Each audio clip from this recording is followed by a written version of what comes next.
বোন একটা অসহায়, ওকে সারাদিন গাইলালো, একটা একটা একটা কথা বলে না। ও বোনকে মাকে সবাইকে ধরায় হয়, কারো অন্যায় করে না, কিন্তু ওর জায়গাটা মধ্যে দিবে করে মাপতে আসছি, মাপতে দেয় না। বোনেরাও ওকে দিছে, ও ভালো দেখে বোনেরাও দিছে, আমাকে লালন পালন করে, আমিও ওকে দিছি।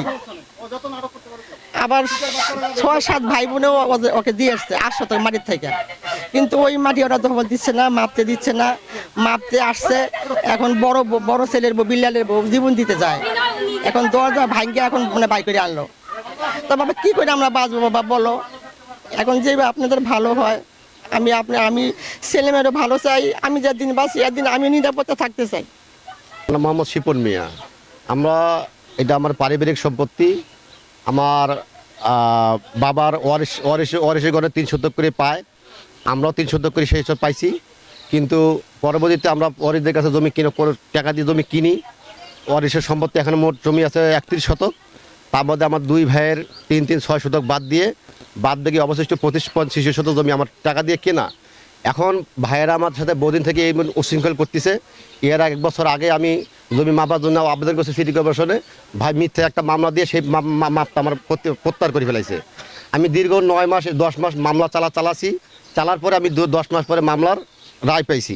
রায় পাইতে সেই ব্যাপারে আমি নিয়ম অনুযায়ী আইন মেনে আমি সিটি কর্পোরেশন দরখাস্ত করছি, এবং দরখাস্ত অনুযায়ী এখানে সিটি কর্পোরেশনের আমিন সাহেব আছে, ওনারা আবার সেখানে বাধা সৃষ্টি করতেছে। আমি এখন টাকা দিয়ে জমি কিনে এখন আমাকে প্রতারণার শিকার হচ্ছি। আমি এখন সুস্থ প্রতিকার আমার জমিটা আমাকে বুঝিয়ে দেওয়া হোক, আর ওদের জমি ওদেরকে বুঝিয়ে দেওয়া হোক। এবং এখানে ভূমি অফিসের আপনার প্রতিবেদন রিপোর্ট আছে, সেই রিপোর্টে যদি ওরা বাপের সময় যেটুক পায়, আমি চাই ওদের কাছে ওটুকু বুঝিয়ে দেওয়া হোক। আর আমার যেটুকু কিনা সম্পত্তি আমাকে বুঝিয়ে দেওয়া হোক। আমি কারো জমি চাই না।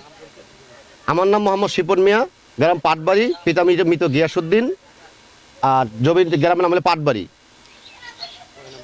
এটা 26 নম্বর ওয়ার্ড, রংপুর সিটি কর্পোরেশন। নাম হলো মোহাম্মদ আবু মিয়া, আমার বাড়ি এখানেই পাটবাড়ি। তো এদের ঘটনা মূল হইল 8 শতক জমি নিয়ে।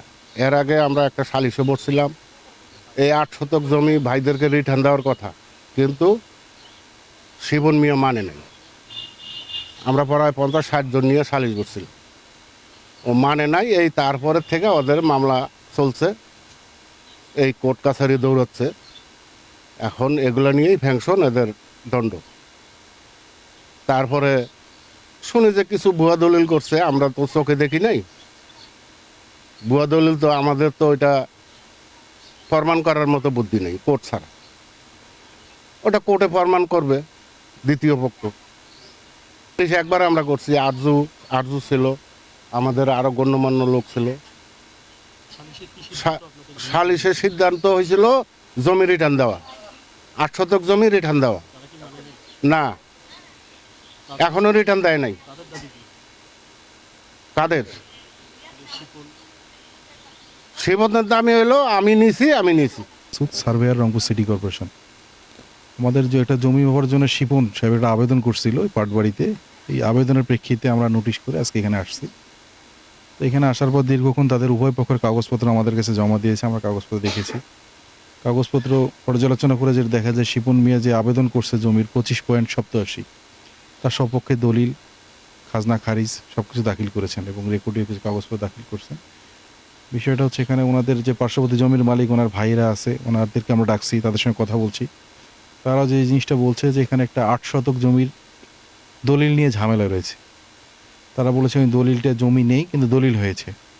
দলিলটা গত তারিখটা আমার এখন মনে নেই, এই তারিখে শিবন মিয়ার নামে 16-7 শিবন মিয়ার নামে তার ভাই, বোন এবং তার মা ওয়ারিশগণ দলিল রেজিস্ট্রি করে দিয়েছিলেন। ওই রেজিস্ট্রি বলে উনি ওইভাবে খারিজ করে নিয়েছেন এবং তার নামে এখন বর্তমানে নামজারি করা আছে। ওই জমিটাই মূলত এখানকার মূল সমস্যা। ওই জমিটা এখন পরিমাপ না করা পর্যন্ত আমরা বলতে পারছি না যে আসলে এখানে কতটুকু জমি আছে আর কী পরিমাণ আছে। তো জমি পরিমাপ করতে চাইলে সেক্ষেত্রে বিবাদী পক্ষের যে বেলাল সাহেবের স্ত্রী, উনি বলেন যে জমি জরিপ করলে সুইসাইড করবেন। এইরকম পরিস্থিতিতে জমি জরিপ করাটা একটু কষ্টকর বিষয়, কারণ আমরা তো আসছি জমি মাপার জন্য, কাউকে জমি দেওয়ার জন্য না, বা কোনো বিশৃঙ্খলা তৈরি হোক এরকম পরিস্থিতি আমরা কখনো জড়াবো না। তো সেই বিষয়ে এখন আর কথাবার্তা চলছে, আলোচনা যদি উভয় পক্ষ সম্মত হয় আমরা জমিটা জরিপ করব, মাপযোগ করব। আর দলিলের বিষয়টা তো এটা আদালত, রেজিস্ট্রি অফিস এনারাই সিদ্ধান্ত দিবে আসলে দলিলটি সঠিক না ভুয়া।